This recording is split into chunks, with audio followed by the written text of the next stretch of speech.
Ladies and gentlemen, let me share something simple but powerful. Success is nothing more than a few simple disciplines practiced every day. And failure? A few errors in judgment, repeated every day.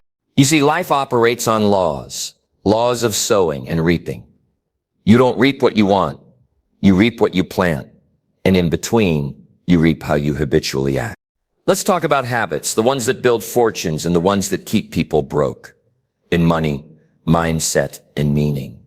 If you want to change your life, you must first change what you're feeding your mind. The difference between the rich and the poor is not just in their bank accounts. It's in the quality of information they consume every single day. The rich read, the poor watch. That sounds simple, but don't let the simplicity rob you of the depth of truth it contains. See, you can't afford to spend your precious time, your life, sitting around soaking in mindless entertainment. That habit will drain your potential faster than anything. Most people are addicted to distraction. Hours and hours go by, and they're watching someone else live their dream while theirs collects dust. You turn on the television, you scroll endlessly, you listen to gossip, and what happens? You get a little pleasure, but you get no growth. Successful people understand that you must nourish the mind like you nourish the body. What if you only fed your body junk food every day? You'd get weak, sick, overweight. Your body would reflect that choice. But many people feed their minds that same kind of junk drama, negativity, triviality, and they wonder why their thinking is confused. Their choices are poor and their motivation is low. That's not an accident. That's a pattern. Now, the rich, they make reading a habit. And I don't mean just novels or light stories. I mean serious books. Books on wealth, health, philosophy, leadership, mindset. They study people who have what they want. They turn off the noise and turn on the knowledge. They are students, forever students. That's why they grow. Someone once told me, Jim, I'm not much of a reader. And I said, then you'd better be much of a struggler. Because what's the alternative? Ignorance, confusion, missed opportunity. I say miss a meal if you must, but don't miss your reading. Because one good idea, just one, could change everything for you. But you'll never find it if you're not looking. And don't just read, think, reflect, apply. Turn what you read into action. Knowledge is only potential power. It's not what you know, it's what you do with what you know. Rich minds are active minds. They don't just collect information. They shape it into habits, decisions, and disciplines. If you change your input, you change your future. If you listen to wisdom instead of noise, you start thinking like the wealthy. And once you think like the wealthy, you start making decisions like the wealthy. And over time, that will lead to the life you want. You don't need more hours in the day. You need better use of the hours you already have. Take 1 hour a day. Read, listen, study, learn. That hour may not seem like much, but over the course of a year, it adds up to a new mind and a new life. Remember, poor habits create poor results. Rich habits, repeated daily, will change your destiny. Most people spend their whole lives hoping things will get better. They hope for more money, better health, stronger relationships, a brighter future. But hoping isn't a strategy. Hoping isn't a plan. Hoping is a wish. And if you're not careful, you'll spend your life crossing your fingers while nothing changes. That's the trap. The wealthy don't leave life to chance. They don't say, I hope I succeed. They say, here's my plan to succeed. They sit down with paper and pen and map it out. Where am I now? Where do I want to go? And most importantly, how do I get there? That's what separates them from the rest. The discipline of planning. It's not glamorous. It's not always exciting, but it's what builds the foundation of success. You see, if you don't design your life, someone else will do it for you. And guess what they have planned for you? Not much. Maybe just enough to keep you busy helping them with their goals. So you must take control. Don't start your day until it's finished on paper. Don't start your week until you've reviewed your targets. Don't begin the month without clarity. That's a rich habit. That's how you own your time instead of being owned by distractions. People often say, well, I don't know what will happen. Of course you don't. That's why you plan. Planning doesn't guarantee the outcome, but it gives you a path.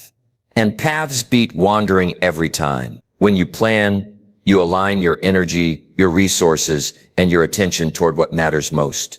Now, the poor habit is the opposite.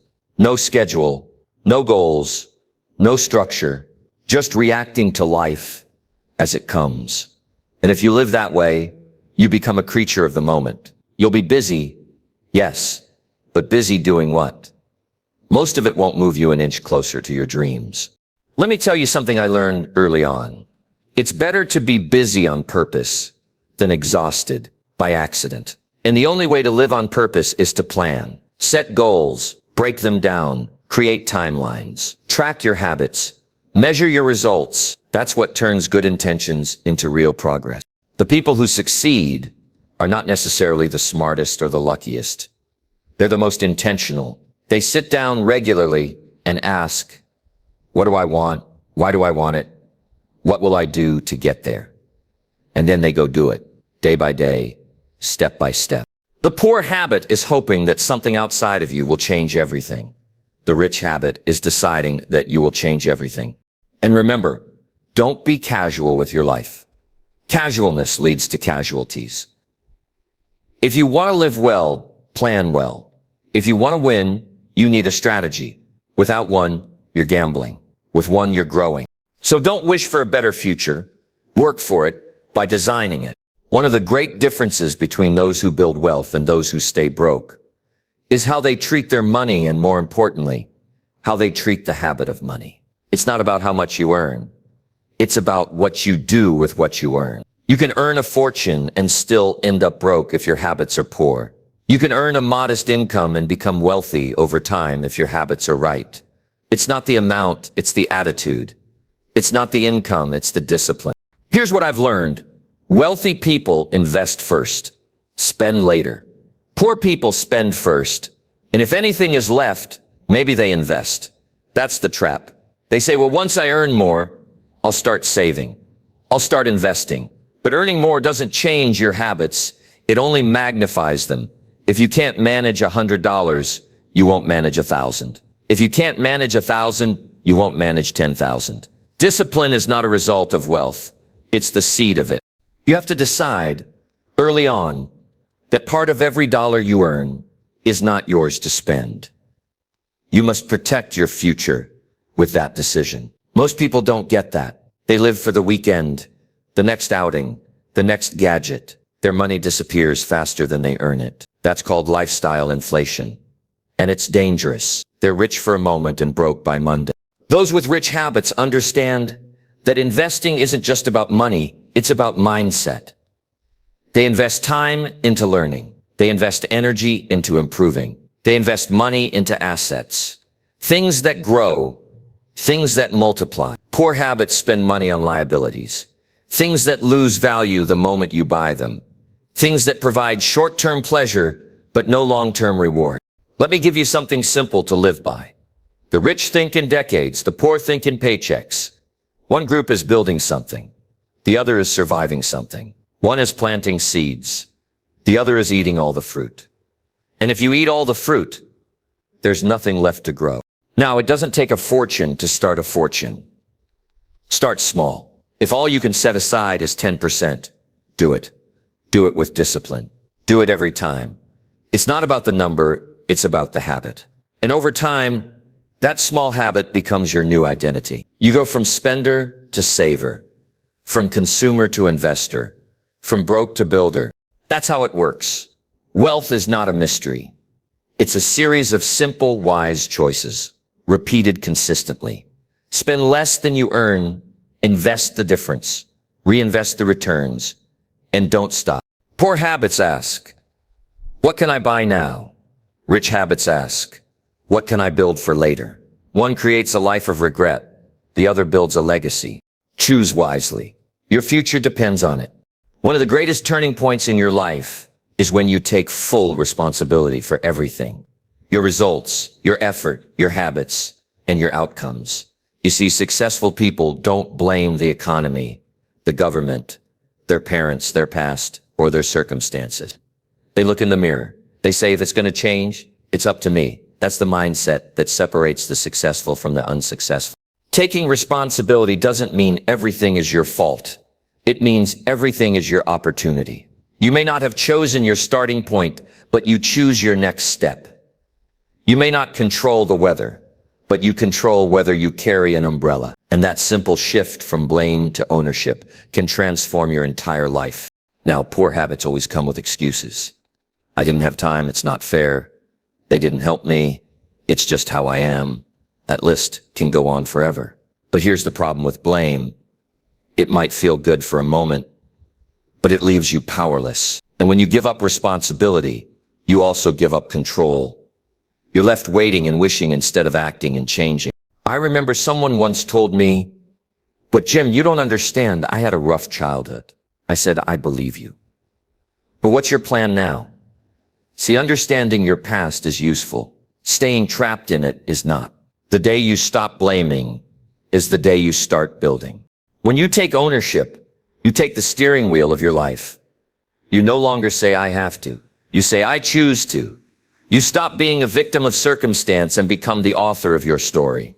That's a rich habit, to accept full responsibility even when it's uncomfortable. People with rich habits don't wait for motivation. They create it through discipline. They don't wait for permission. They give it to themselves. They don't point fingers. They roll up their sleeves. And if they make a mistake, they own it, learn from it, and move forward. No excuses, just adjustments. Let me give you something that's worth remembering. The moment you accept responsibility for where you are is the moment you gain the power to change where you're going. You can't change the past, but you can change your pattern. You can't rewrite your history, but you can redesign your future. And it all starts with the courage to say, "This is my life, and I'm in charge of it." Yes, life is tough. Yes, things happen that are unfair. But guess what? You're still responsible for what you do next. And what you do next is what defines you, not what happened to you. So take responsibility for your health, your habits, your thoughts, your finances, your time. Own it all. Because when you own it, you can improve it. And in the end, responsibility isn't a burden, it's a gift. It's the key to freedom. It's the start of every meaningful success.